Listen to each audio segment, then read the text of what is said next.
Hello, എല്ലാവർക്കും സ്വാഗതം. ഇന്ന് നമ്മൾ പറമ്പിലേക്ക് ഇറങ്ങി നോക്കിയപ്പോൾ ഇതുപോലൊരു പ്രത്യേക സാധനം കണ്ടു. ഇതെന്താണെന്ന് നിങ്ങൾക്ക് എല്ലാവർക്കും അറിയായിരിക്കും. ഇതാണ് ചേനപ്പൂവ്. കഴിഞ്ഞ വർഷത്തെ ചേന പൂർണ്ണ വളർച്ചയെത്തിയ ശേഷം തണ്ട് ചീഞ്ഞു പോയി കുറച്ചുനാൾ കഴിയുമ്പോൾ പുതുമഴ പെയ്യുന്ന സമയത്ത് ഉണ്ടാകുന്നതാണ് ഈ ചേനപ്പൂവ്. ഇങ്ങനെ പൂവുണ്ടായാൽ 1-2 ദിവസം ഇതുപോലെ നിൽക്കും. അത് കഴിഞ്ഞാൽ ഇത് അഴുകി വളരെ ദുർഗന്ധം ഉണ്ടാവുകയും ചെയ്യും. പൂവുണ്ടാകുന്ന ആദ്യ ദിവസം തന്നെ ഇത് പറിച്ചെടുത്താൽ നല്ല രുചികരമായ തോരൻ ഉണ്ടാക്കുന്നതിന് വളരെ ഉത്തമമാണ്. പറിച്ചെടുത്ത പൂവ് നന്നായി കഴുകണം. അതിനുശേഷം നമുക്കിതൊന്ന് ഇതുപോലെ പൊളിച്ചു നോക്കാം.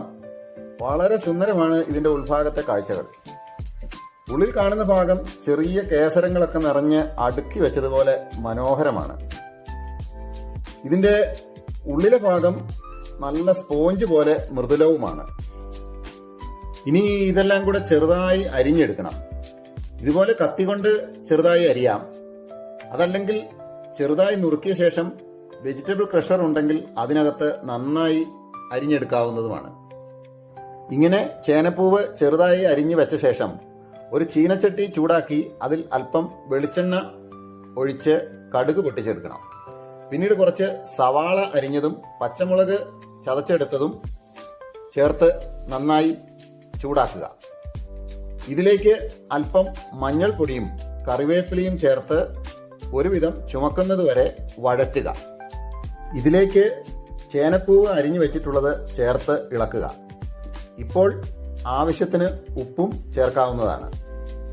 നന്നായി ഇളക്കിയ ശേഷം ചീനച്ചട്ടിയുടെ മധ്യഭാഗത്ത് ഇത് കൂട്ടിവെച്ച് ഒരടപ്പ് കൊണ്ട് മൂടി വേകുവാൻ വെക്കണം.